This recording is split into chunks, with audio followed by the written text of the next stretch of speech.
ஞானேஸ்வரியில் அத்தியாயம் 14 ஸ்லோகம் 2. இந்த ஸ்லோகத்தில் ஆத்ம ஞானம் என்று சொல்லப்படுகின்ற பிரம்ம ஞானம் அல்லது பிரம்மசூத்ரா என்று அழைக்கப்படுகின்ற அந்த ஹையர் நாலேஜ் யாருக்கு புரிஞ்சதோ அவங்க நானாவே ஆயிடுவாங்க, அவங்க இறைவனாவே மாறிடுவாங்க அப்படிங்கிற அந்த விஷயத்தை இந்த ஸ்லோகத்தில் சொல்லப்பட்டிருக்கிறது. படிக்கிறேன்.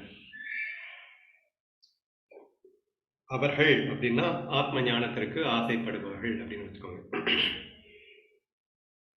என்னுடைய நித்தியதை அடைந்து நித்தியர்களாக என்னுடன் பூரணதையை கொண்டு பரிபூரணர்களாக, அதாவது எனக்கும் அவர்களுக்கும் கொஞ்சம் கூட டிஃபரன்ஸ் இல்லாம ஆகிவிடுவார்கள் அப்படின்னு சொல்லியிருந்தாங்க. ஆத்ம ஞானத்தின் பரத்துவம். ஒன்ஸ் ஆத்மாவை நம்ம உணர்ந்துட்டோம், புரிஞ்சுக்கிட்டோம் அப்படின்னு சொன்னால் இறைவனுக்கும் நமக்கும் டிஃபரன்ஸ் இல்லை அப்படின்னு சொல்லிட்டு அதே தான் இங்கே டீட்டெயிலாக எக்ஸ்பிளைன் பண்ணுறாங்க. ஃபர்ஸ்ட் பாயிண்ட் நித்தியதை. நித்தியம் அப்படின்னு சொன்னால் பெர்மனன்ட் அப்படின்னு அர்த்தம். அப்போது இது வரைக்கும் நம்ம பெர்மனண்ட்டாக இருக்குமா? இல்லை. Whatever you feel yourself as, நீங்கள் பாடி நினைச்சாலும், உங்கள் மைண்டு நினைச்சாலும், உங்களை நீங்கள் புத்தி நினைச்சாலும், நீங்கள் உங்களை எதுவாக நினச்சிக்கிட்டாலும் கண்டிப்பாக நீங்கள் பெர்மனண்ட்டாக இல்லை. ஏன்னா பாடி மாறிட்டு இருக்கு, மைண்டு மாறிட்டு இருக்கு, எல்லாமே மாறிட்டு தான் இருக்குது, எதுவுமே நிரந்தரமாக இல்லை. ஆனால் ஆத்மாதான் நான் என்று நீங்கள் எப்போது உணர்கிறீர்களோ அப்போ என்ன ஆயிடுவேங்க அப்படின்னா இறைவன் சாஸ்வதமானவன், நிரந்தரமானவன் அப்படின்னு சொல்லப்படுகின்ற அந்த இறை தன்மையோடு நீங்கள் இணைகிறீர்கள் என்ற அர்த்தம். ஏனென்றால் ஆத்மாவுக்கு அழிவில்லை. இந்த ஆத்மாவுக்கு இன்னொரு பேர் தான் இறைவனே. அப்போ நீங்களே தான் அந்த இறைவனே. அப்போ நீங்கள் ஆத்ம பிராப்தி அப்படிங்கிற ஒன்று நீங்கள் அடையும் போது உங்களுக்கு என்ன பலன் கிடைக்கிறதுன்னா, ஃபர்ஸ்ட் பாயிண்ட், நான் நிரந்தரமானவன் அல்லவா, அப்படியே நீங்களும் ஆகிவிடுவீர்கள். இது ஃபர்ஸ்ட் பாயிண்ட். சரியா? ஸோ என்னுடைய நித்தியத்தையை அடைந்து நித்தியர்களாக, இது ஃபர்ஸ்ட் பாயிண்ட். நெக்ஸ்ட், என்னுடைய பூர்ணத்தையை அடைந்து பரிபூர்ணர்களாக. நெக்ஸ்ட் பாயிண்ட், எம்டி, அதாவது பிட்ஃபால்ஸ், குறைகள் அப்படின்னு எல்லாம் யாருக்கு இருக்கும் அப்படின்னா நமக்கு இருக்கும்.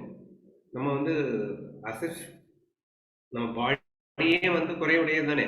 நோய் வரும், சிலருக்கு கண் இருக்காது, காது இருக்காது, கை இருக்காது. So many things are there. அப்போ இந்த மாதிரி குறைகள் யாருக்கு வரும் அப்படின்னு சொன்னா அந்த பாடியில சிக்கிட்டு இருக்கிறவங்களுக்கு வரும். ஆனா பரிபூரணம் யாரு? இறைவன். இறைவன்ட்டு இல்லாதது எதுப்பா இருக்கு? அனைத்தும் அவன் தானே என்றெல்லாம் நம்ம சொல்லுகின்றோம் அல்லவா. ஸோ பரிபூரணதை அப்படின்னா கம்ப்ளீட்னஸ் அப்படின்னு சொல்லலாம். ஸோ அந்த ஒரு கம்ப்ளீட்னஸாகவும் நீங்கள் மாறிடுவீங்க. நீங்கள் ஆத்மானு உங்க எப்போ ஃபீல் பண்ணிட்டீங்களோ அப்போ நீங்கள் நித்தியர்களாக மட்டுமல்ல பரிபூரணர்களாகவும் மாறிவிடுகிறீர்கள். இது செகண்ட் பாயிண்ட். நான் எப்படி அளவற்ற ஆனந்தமாய் எக்காலத்திலும் உண்மையாக நிலை பெற்றவனாய் இருக்கிறேனோ அப்படியே அவர்களும் இருக்கிறார்கள். அதே தான் இன்னும் டீட்டெயிலா அளவற்றவனாக. ஏன்னா ஒரு சின்ன ஸ்பேஸ்க்குள்ள குறுகிடுச்சு நம்ம பாடியெல்லாம். பாடின்னு நினைச்சிட்டு இருக்கிற வரைக்கும் நம்ம அளவு இவ்வளவுதான். பட் எப்ப நான் ஆத்மானு புரிஞ்சுக்கிட்டேனோ, நான் எனர்ஜின்னு புரிஞ்சுக்கிட்டேனோ அப்ப நான் அளவில்லாதவனாக மாறிவிடுகின்றேன். நெக்ஸ்ட், அளவு மட்டும் இல்ல, எக்காலத்திலும் உண்மையாக நிலை பெற்றவனாக. ஏன்னா நேத்து நான் இன்னைக்கு இருக்கேன், இன்னைக்கு இருக்கவங்க நாளைக்கு காணும், நாளைக்கு இருக்கவங்க நாளைக்கு இருப்பாங்களா, இந்த கேள்விக்கு இடம் இல்லை. எக்காலத்திலும் நிலை பெற்றவனாக, சர்வ வியாப்தி உள்ளவனாக, எங்கும் நிறைந்தவனாக, எக்காலத்திலும் இருப்பவனாக. இறைவனைத்தான் நம்ம இதெல்லாம் சொல்லுவோம் இல்லையா, அப்படி நாம ஆயிடுவோம் அப்படின்னு சொல்லியிருக்காரு. பின்பு அவர்களுக்கும் இறக்கும் வேதம் என்பதே மிகுந்திராமல் போகிறது. இறைவனாகவே நீங்க மாறிடுவீங்கன்னு சொல்லிட்டார். அவர்களும்னா ஆத்ம பிராப்தியை அடைந்தவர்களுக்கும் எனக்கும் பேதம் இல்லாமலே போகிறது. எக்ஸாம்பிள் சொல்றாரு பாருங்க. உடம் உடைந்து போன பிறகு அதனால் வரையறுக்கப்பட்டிருந்த அந்த ஆகாச மகாசத்தோடு ஐக்கியப்பட்டு போவது போலே அவர்கள் தேகத்தை விட்டு பிரிந்ததும் என்னுடன் ஒன்றுபட்டு போய் நான் எவகைப்பட்டவனாயும் எவ்வளவு வியாப்தி உள்ளவனாகவும் இருக்கிறேனோ அவ்வகைப்பட்டவர்களாகவே அவ்வளவு வியாப்தி உள்ளவர்களாகவே ஆகிவிடுகிறார்கள். ஆக்சுவலி பாத்தீங்கன்னா கிருஷ்ணா, நம்ம மௌலி, ஞானதேவ், இவர்கள் எல்லாம் அளவுக்கு உட்பட்டவர்கள் அல்ல, அளவுக்கு அளவிட முடியாதவர்கள் அவர்கள். அப்ப அவங்களும் ஒரு உடம்புல வந்துட்டாங்களே, கிருஷ்ணன் ஒரு உடம்புல வந்தாரே அப்படின்னு சொன்னா அந்த உடம்புல அவங்க வந்திருக்காங்க அப்படிங்கிறதுக்காக அவர்கள் உடம்போடு சேர்ந்தவர்கள் அல்ல. அப்போ ஜஸ்ட் அவர்களுக்கு தெரியும் நான் தான் அனைத்தும் அப்படின்னு சொல்லிட்டு, ஆனாலும் ஒரு பண்ணுக்காக ஒரு உடம்போடு எடுத்துட்டு நமக்கு நம்மளுடைய நன்மைக்காக சில வேலைகள் எல்லாம் பண்ணிட்டு போறாங்க அப்படிங்கிற மாதிரி இருக்கும். சரியா? பட் உண்மையில அவர்கள் அளவற்றவர்கள் தான், எக்காலமும் இருப்பவர்கள் தான், அவர்கள் அழிவதும் இல்லை பிறப்பதும் இல்லை அப்படிங்கிற மாதிரி அது ஒரிஜினல் ஸ்வரூபம். ஆனா அவங்களே ஒரு ஃபண்ணுக்காக ஒரு உடம்போட எடுத்துட்டு வர்றாங்க. உடம்பு எடுத்துட்டு வரும்போதும் கூட அவர்கள் சர்வ வியாப்தி உள்ளவர்கள் தான் அப்படின்னு புரிஞ்சுக்கணும். அதே மாதிரி எப்போ நீங்க ஞானி ஆயிட்டீங்களோ, ஆத்மஸ்வரூபமாகவே மாறிவிட்டீர்களோ, அப்போது அந்த இறைத்தன்மையாகவே மாறிவிடுவீர்கள். Even though if you R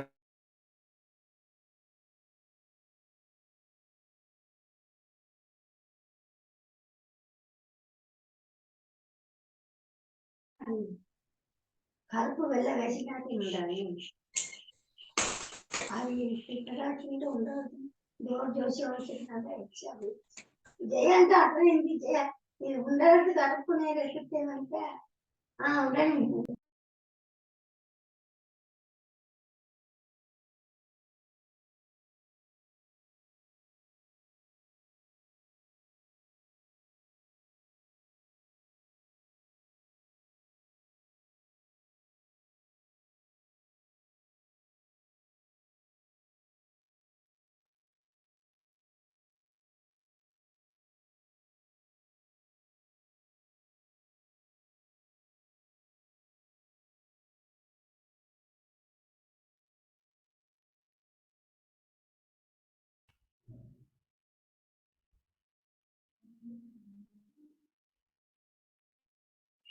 sorry, இடையில பவர் கட்டு, நெட்டு கட் ஆயிடுச்சு.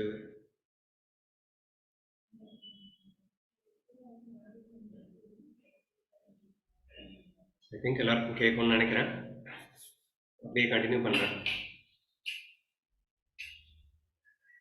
ஸோ என்ன சொன்னாருன்னா, அந்த ஆத்மா அப்படிங்கிற அந்த ஒரு நிலையை அடைந்தவர்கள் நானாகவே மாறிவிடுவார்கள் அப்படின்னு சொல்லும்போது, இந்த உடம்பு அப்படின்றது ஒரு கன்ஃபைன்டு, நம்ம ஒரு உருவத்துக்குள்ளே சிக்கிட்டோம்ல, நம்மளால பறந்துலாம் போக முடியாது, நடந்து தான் போக முடியும். அப்போ ரெஸ்ட்ரிக்ஷன்ஸ்ன்னு சொல்லக்கூடியது எக்கச்சக்கமாக நமக்கு வந்துடுது. அல்ட்ரா பவராக இருந்து ஆல் பவர்ஃபுல்லாக இருந்தாலும் கூட இந்த உடம்புன்னு எடுத்து வரும்போது அவ்வளோ ரெஸ்ட்ரிக்ஷடாக மாறிடும். அப்படி எப்போ ஆத்ம ஞானம் பிராப்தி ஆயிடுச்சோ அப்போ இந்த இறைத்தன்மையாகவே நீங்கள் மாறிவிடுவீர்கள் அப்படிங்கிறது ஃபர்ஸ்ட் பாயிண்ட் சொல்லிட்டு, நெக்ஸ்ட் இந்த தேகம் விட்ட பிறகு என்ன ஆகும் அப்படிங்கிறத ரொம்ப எலாபரேட்டாக அடுத்து எக்ஸ்பிளைன் பண்ணுறாங்க. தேகம் விட்ட பிறகு நீங்கள் அந்த கன்ஃபைன்டு பாடியும் சேர்த்து விட்டுறதுனால ரியலிஸ்டிக்காகவே ஆல் பவர்ஃபுல்லாகவே, பவர் மெகா எனர்ஜியாகவே, பவராகவே இருப்பீங்க. அப்படின்னா என்ன அர்த்தம்? இந்த உடம்புல இருக்கிற வரைக்கும் அந்த உடம்புல என்ன நடக்குது அப்படிங்கிறத என்னால் எப்படி பார்க்க முடியும்? ஆனா அனைத்தும் நான் என்ற அந்த நிலைக்கு ஸ்திதிக்கு போகணும் அப்படின்னா இந்த உடம்புல நான் இருக்கக்கூடாது. அப்பதான் அந்த ஸ்திதிக்கு போக முடியும் இல்லையா? அப்போ அந்த ஒரு ஸ்திதியை நீ அடைந்து விடுவாய். அனைத்துமாக இருந்து ஆனந்தமாக அனைத்தையும் ரசிக்கும் ஒரு அற்புத நிலைக்கு சென்று விடுவாய். நீ தனியா ஒரு உடம்பு எடுத்து இந்த குட்டி பாடி எடுத்துக்கிட்டு இந்த பாடியில் இருக்கக்கூடிய எந்த சுகத்தை அனுபவிக்க வேண்டிய ஒரு அவல நிலை உனக்கு வராதுரா. நீ எந்த நேரத்திலும் பெர்மனண்டா பேரானந்தமா வாழக்கூடிய ஒரு அற்புத நிலையை பெற்று விடுவாய் அப்படிங்கிற ஒரு விஷயத்த சுட்டி காட்டுறதுக்காக தான் இந்த விஷயத்த சொல்லியிருக்காரு. இப்ப நான் என்ன படித்தேன், வேதத்தை விட்டதுக்கு அப்புறம் என்ன ஆகும்னா, என்ன மாதிரியே சர்வ வியாப்தி உள்ளவனாக, எப்போதும் இருப்பவனாக, என் அளவுக்கு வல்லமை உடையவனாக மாறிவிடுவாய். ஏன்னா இப்ப ஞானி ஆன பிறகும் கூட அந்த பாடியில சிக்கிட்டு வரைக்கும் we cannot go that power of that energy even though we are the same அப்படிங்கிறது இருந்தாலும் அதை அந்த அளவுக்கு சொல்ல முடியாது. பட் பாடி விட்டதுக்கு அப்புறம் அந்த இறைவனாகவே மாறிவிடுவாய். இப்ப இறைவனுக்கு உருவமே கிடையாது. ஏன்னா உருவமா இருக்கிறது அவர் தானே. அவருக்கு எப்படி உருவம் வைக்க முடியும்? எல்லா உருவமாக இருந்து அனைத்துமாக இருந்து அனைத்தையும் அனுபவிக்கக்கூடிய அந்த ஒரு ஸ்திதி எப்படி இருக்கும்? அதுதான் இறை ஸ்திதி. நீ இந்த பாடியை விட்டதும் நீ அந்த ஸ்திதியவே அடைஞ்சிடுவ. பாடியில் இருக்கிற வரைக்கும் தான் இந்த ஒரு லிமிடெட் எக்ஸ்பீரியன்ஸாக இருக்கும். ஆனால் உன்னுடைய எக்ஸ்பீரியன்ஸ் அன்லிமிட்டடா போகணும் அப்படின்னா நீ இந்த பாடியை விட்டதுக்கு அப்புறம் உடனே நீ அந்த ஸ்திதியில் தான் இருப்ப அப்படிங்கிறத அடுத்தடுத்து சொல்றாரு. படிக்கிறேன் கேளுங்க. நான் எவ்வகைப்பட்டவனாயும் எவ்வளவு வியாப்தி உள்ளவனாகிறேனோ அப்படியே நீ மாறிவிடுவாய் தேகத்தை விட்டு. ஒரு எக்ஸாம்பிள், ஒரு பெரும் தீபத்தில் ஏற்றப்பட்ட அநேக வேறு வேறு பத்திகள் எல்லாம் அந்த பெரும் தீபத்தோடு சேர்க்கப்பட்டு போன பின் அனைத்தும் ஒன்றுபட்டு ஒரே தேஜஸாக காணப்படுவது போல அவர்கள் துவைதத்தின் யாத்திரையே, துவைதம் நீ வேற நான் வேற அப்படின்னு சொல்லிட்டு பாக்குறது. இப்போ எல்லாருமே ஒரு சின்ன சின்ன குட்டி குட்டி கான்சியஸ்னஸ் தானே, ஜோதி அப்படின்னு வச்சுக்கோங்களேன். எல்லாத்தையும் ஒன்னா சேர்த்து ஒரு ஜோதியில் எரிச்சா எப்படி இருக்குமோ அப்படி நம்ம ஆக போறோம். ஏன்னா எல்லாருமே அனுபவிக்கக்கூடிய ஒரு அற்புத நிலையை நாம் பெறப்போகிறோம் அல்லவா. ஸோ அதனால அந்த ஒரு ஸ்டேட்டை வந்து இங்க சொல்லியிருக்காரு. வேதத்தின் யாத்திரைன்னா இங்க 2 அப்படிங்கிற பேச்சுக்கு இடம் இல்லை. எல்லா தீபமும் இங்க ஒன்னாயிடுச்சு. அனைத்தும் ஒன்றென்ற அந்த அற்புதமான ஃபீலிங். மற்ற போய் நான் நீ என்ற நாமங்களும் அவற்றின் அர்த்தங்களும் உன்னுடன் ஒன்றுபட்டு போய் வேத விவகாரம் முற்றிலும் அற்று போகிறது. நான் வேற நீ வேற அப்படிங்கிறது எல்லாமே டோட்டலா காலி ஆயிட்டு எல்லாமே ஒன்னாக போகிறது. இந்த காரணத்தினால் மகா பிரளயத்துக்கு பின் ஆதி சிருஷ்டி ஏற்படும் போது அவர்கள் பூத வியக்தியாக உண்டாவதில்லை. பொதுவாக வந்து சத்திய யுகம் அப்படின்னு சொல்லிட்டு ஒரு 4 யுகங்கள் இருக்கு. அப்புறம் கல்பம் வரும். கல்பம் முடிஞ்சதும் மறுபடியும் சத்திய யுகம் வரும். அப்போ மகா கல்பம் முடிஞ்சு அந்த சிருஷ்டி ஆரம்பிக்கும் போது மறுபடியும் பூதங்கள் எல்லாம் வந்து மறுபடியும் வரும் அப்படிங்கிறதெல்லாம் மற்றவங்களுக்கு இருக்கலாம்டா. ஆனா நீ எப்போ ஆத்மாவை உணர்ந்துட்டியோ அப்போ உனக்கு கிடையாது. உனக்கு கிடையாதுன்னு சொல்லும்போது என்ன அர்த்தம் அப்படின்னா, இவன் வருவான், இவன் இல்லைன்னா இல்லை, ஆத்மா தானே அதுவா இருக்கு. பரபிரம்மம் தானே வந்து உலகமாவே இருக்கு, ஆனாமாக இருக்கு. அப்படி எல்லாமாக இருக்கின்ற அற்புத நிலையில் இருந்து கொண்டு அனைத்தும் அறிவு அனுபவிக்கக்கூடிய ஒரு நிலையில் இருப்பாயே தவிர ஒரு குட்டி கன்ஃபைன்டு பாடி உனக்கு ஏற்படாது அப்படின்னு சொல்ல வர்றாரு. ஸோ முதல் தேகத்தின் சேர்க்கை ஏற்படுவதில்லையோ அவர்களுக்கு மகா பிரளய காலத்தில் தேகம், நீங்க பிறக்கவே சத்தியுகத்துல பிறக்கவே மாட்டேன்னா அப்புறம் பிரளய காலத்துல நீ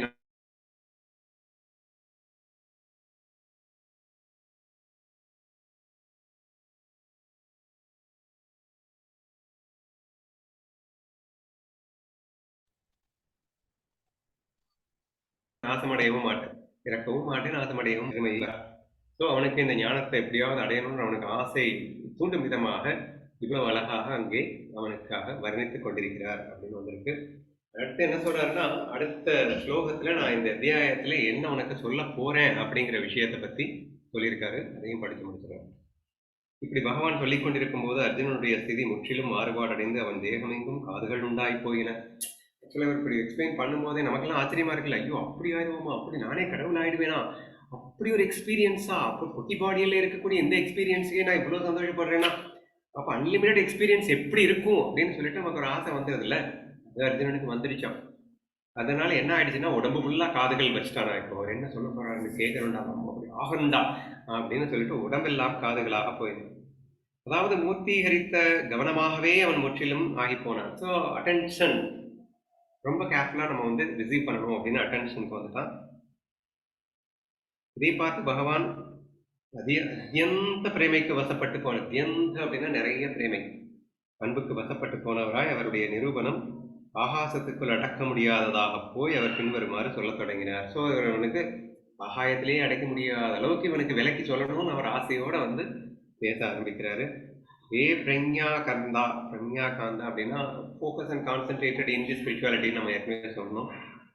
ஸோ பிரக்ஞை என்னும் பெண்ணுக்கு நாயகனானவனே, என்னுடைய வார்த்தைகளை கேட்டறியும் சக்தி படைத்த ஸ்ரோத்தாவாக நீ எனக்கு கிடைத்து போனபடியால் என்னுடைய விற்த்தாந்தம் மிக்க உற்சாகம் அடைந்து போயிற்று. எனக்கு சூப்பராக ஒரு சிஷ்ய பிள்ளை கிடைச்சிட்டான்டா, அவ்வளோ அட்டென்ஷனோட கேட்கறதுக்கு ஒருத்தன் கிடைச்சிட்டான் அப்படின்னா எனக்கு சொல்றவனுக்கு எனக்கு என்ன கஷ்டம், நீ கிடைச்சிட்ட எனக்கு அப்படின்னு பயங்கர உற்சாகம் ஆயிட்டாராம் கண்ணன். ஆகவே உண்மையான என்னை திரிகுணம் என்ற வேடன் தேகம் என்ற வலையை வீசி அநேக ரூபங்களில் சிக்கி போகும்படி எப்படி செய்து கொண்டான் என்றும், அப்படி நான் கஷேத்திர சம்பந்தத்தை அடைந்த பின் எப்படி நான் இந்த ஜகத்தை பெற்று வைத்தேன் என்றும் சொல்ல போகிறேன் கேள். அப்ப அன்லிமிட்டடா இருக்கக்கூடிய நான், அனைத்துமாக இருக்கக்கூடிய நான், நானே தான் இப்ப ஜெகத்தாவும் வந்திருக்கேன்னு சொல்லி ஆகணும். எப்படி நான் வந்து முக்குண சேர்க்கையோட இந்த உடம்பு அப்படிங்கிற ஒரு லிமிடெட் வியக்தியாக அன்லிமிட்டடா இருந்து கொண்டே இப்படி நான் சின்னதாக